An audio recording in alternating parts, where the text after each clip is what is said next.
¿Cómo se vivía hace 100 años en México? ¿Y eso a usted qué le importa? Y no insinúe cosas que no son. Imagínate despertar en una casa sin internet, sin televisión, y mucho menos celular. Hace 100 años México estaba dejando atrás una de las etapas más violentas de su historia, la Revolución Mexicana. Las cicatrices aún son visibles, pero también lo es la esperanza. El país entero se encuentra en plena transformación, tratando de reconstruirse, de encontrar su camino, de mirar al futuro con nuevas ideas, y muchas tensiones.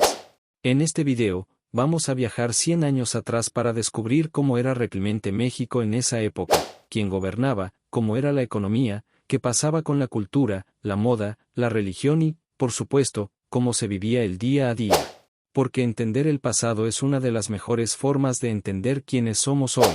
Así que ponte cómodo, ajusta el volumen y prepárate para un fascinante recorrido por el México de hace 100 años. Pero antes suscríbete para conocer historias de los secretos de México antiguo. En el panorama político, hace 100 años México vivía una etapa compleja pero decisiva. En la torre. A solo unos años del final de la Revolución, el país estaba herido, sí, pero con una firme intención de avanzar. En ese momento, el poder estaba en manos de Plutarco Elías Calles, un líder que no solo gobernaba, sino que intentaba sentar las bases de un nuevo orden nacional. Calles tenía una misión clara: transformar a México en un país con instituciones fuertes y con una economía más sólida. ¿Y usted qué dijo? Ya me entregaron la lana y ya me la clavé. Para él, no bastaba con mantener el poder, había que construir.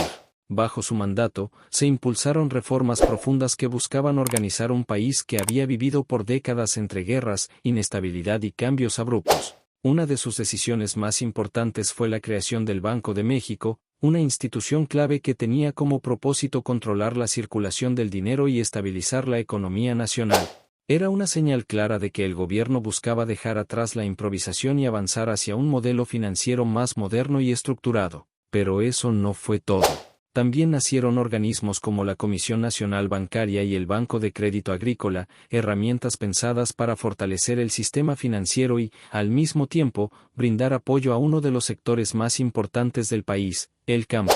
Estas acciones reflejan un momento en el que el gobierno apostaba por la modernización, por darle rumbo al desarrollo y por poner en marcha un proyecto de nación que pudiera sostenerse en el tiempo.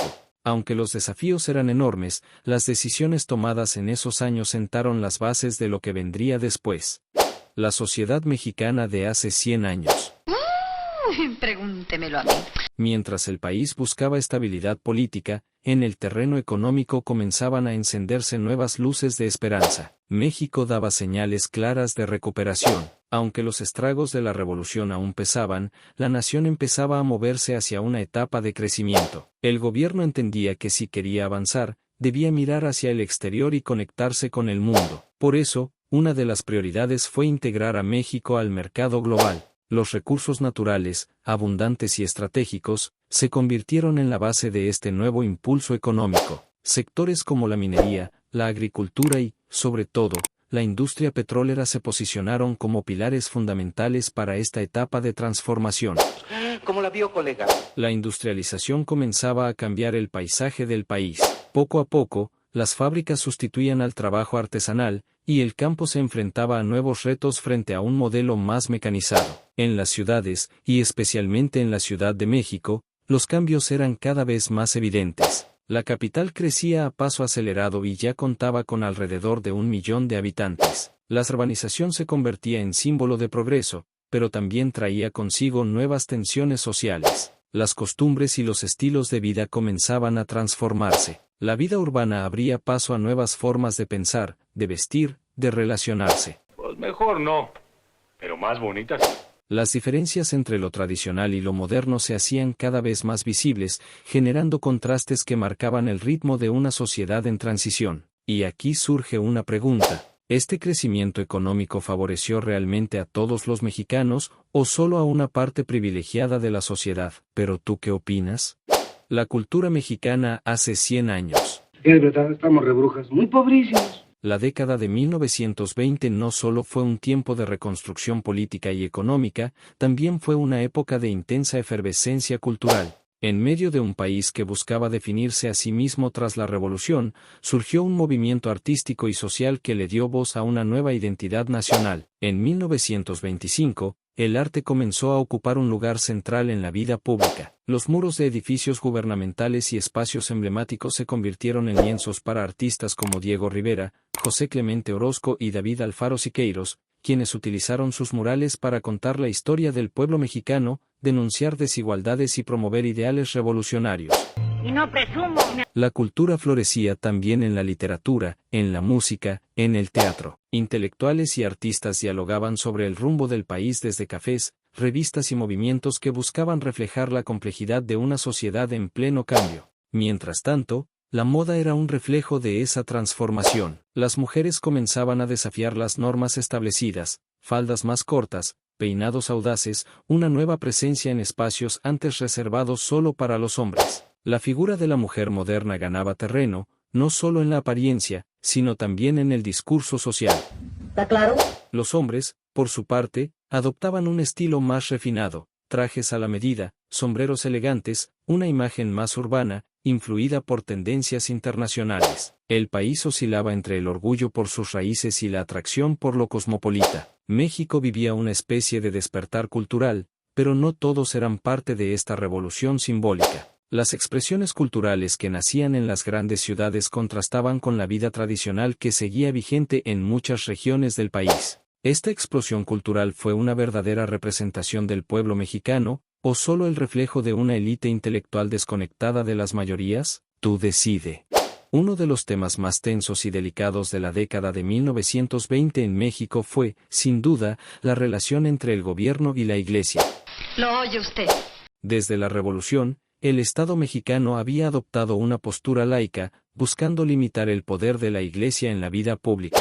Sin embargo, en un país profundamente católico, esta intención no podía llevarse a cabo sin generar resistencia. En 1925, el conflicto tomó una nueva dimensión con la creación de la Iglesia Católica Apostólica Mexicana, un proyecto impulsado por el gobierno que buscaba formar una iglesia nacional, autónoma, sin vínculos con el Vaticano. ¿Y esto qué quiere decir? La idea era clara: quitarle poder a Roma, reducir la influencia extranjera en los asuntos religiosos de México y controlar el papel de la fe en la sociedad. Pero lo que parecía una jugada estratégica se convirtió en una chispa que encendió una hoguera. La fundación de esta iglesia paralela generó indignación entre fieles, sacerdotes y sectores conservadores que veían en esta medida una amenaza directa a su libertad de culto.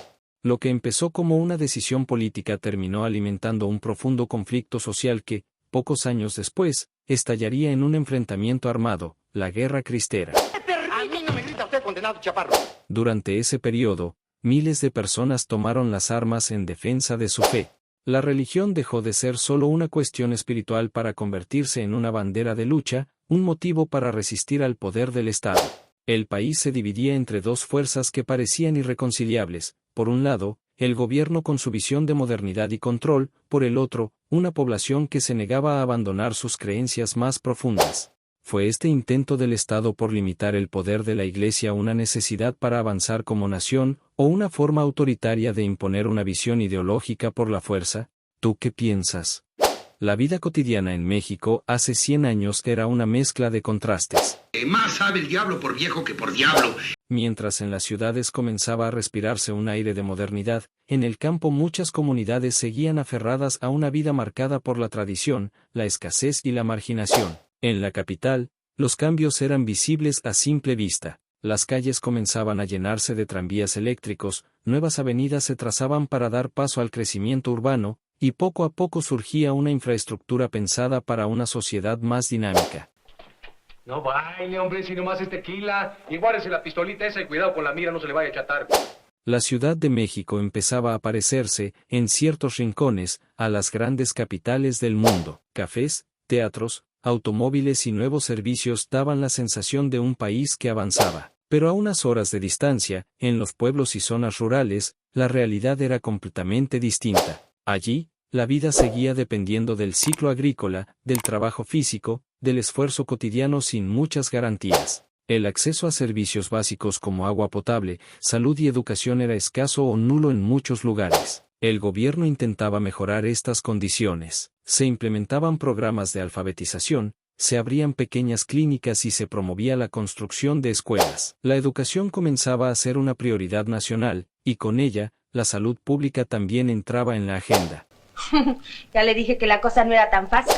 A pesar de ello, las brechas eran profundas. Mientras unos empezaban a imaginar un futuro más moderno y urbano, otros seguían atrapados en un presente desigual, donde el progreso parecía llegar demasiado lento. ¿Era justo hablar de un México en transformación cuando millones seguían viviendo en condiciones tan precarias? ¿Tú qué piensas? Como ves, México hace 100 años era un país que caminaba entre escombros y esperanzas. Es un detallito de mi apa. Salía de una revolución sangrienta, con heridas abiertas pero también con una mirada puesta hacia el futuro. Mientras unos construían instituciones y reformaban la economía, otros pintaban murales que hablaban de justicia, identidad y resistencia. Las ciudades se iluminaban, el campo luchaba por no quedarse atrás, y en medio de todo, el alma del país buscaba su lugar entre la modernidad y la tradición. No es uno libre de estar afuera tomando el sol. Fue una época de profundas contradicciones, progreso y desigualdad, libertad y control, modernidad y fe, pero también fue una etapa clave que nos ayuda a entender cómo nació el México que conocemos hoy. Ahora que viste este recorrido por nuestro pasado, queremos saber tu opinión. ¿Crees que México logró aprovechar ese momento para transformarse, o solo maquilló los problemas sin resolverlos de fondo? Déjanos tu punto de vista en los comentarios, nos encanta leer las distintas perspectivas que tienen ustedes sobre la historia. Y si te gustó este viaje en el tiempo, no olvides suscribirte al canal, dejar tu like y activar la campanita para no perderte nuestros próximos episodios. Aquí seguimos explorando juntos las historias que marcaron a nuestro país.